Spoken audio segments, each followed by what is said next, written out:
बहुत अच्छे से ये मेरे साफ़ हुए हैं। और मैंने इसके अंदर देखे इस तरीके से इसको सेव कर देना है।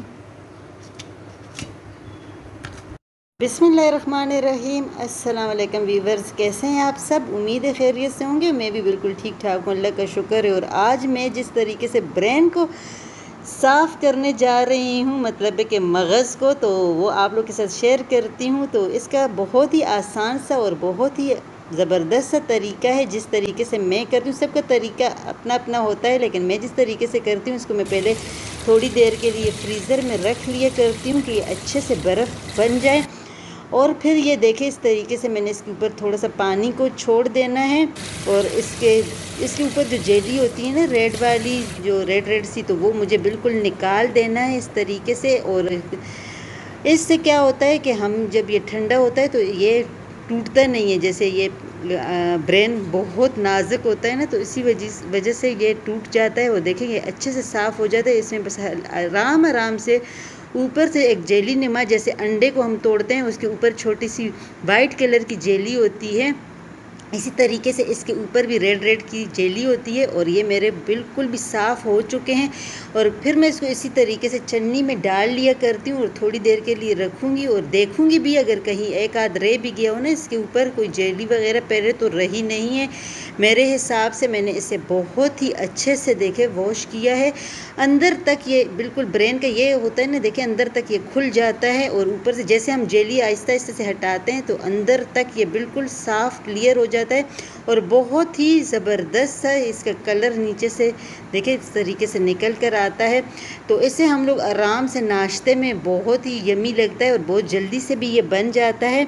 तो इसे हम नाश्ते में बना और इसे हम कटाकट भी बना सकते हैं। और ये देखें अंदर तक बहुत ही अच्छे से मेरी ये जो मगज़ है साफ़ हो गया है। और इसी तरीके से मैं हमेशा साफ़ कर लिया करती हूँ। इसके साथ देखें मैंने ग्रीन मिर्ची रखी हुई है, इसी को मैंने काट के इसको फ्राई करना है। और इसमें मैंने लहसुन और अदरक का पेस्ट मिला लेना है। लहसुन और अदरक का पेस्ट तो हर गोश्त के अंदर मैं ज़रूर डालती हूँ, क्योंकि उसी से इसका फ्लेवर बहुत ही अच्छा सा आता है।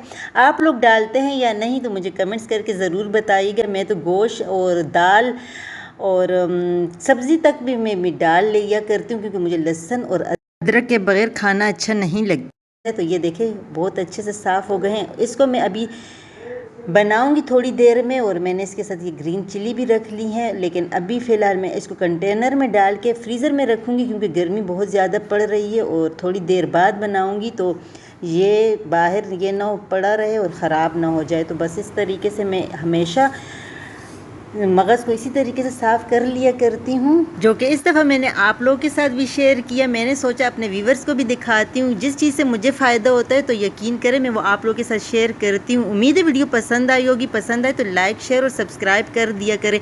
इससे क्या होता है, आप लोगों को कुछ नहीं जाता, हमें थोड़ा सा हौसला होता है और मज़ीद अच्छी वीडियो लाने की हम कोशिश करेंगे इंशाल्लाह। तो बस यही थी मेरी आज की आप लोगों के साथ मगज़ साफ़ करने का तरीका। तो कमेंट्स करके ज़रूर बताइएगा कि आप लोगों को कैसे लगा।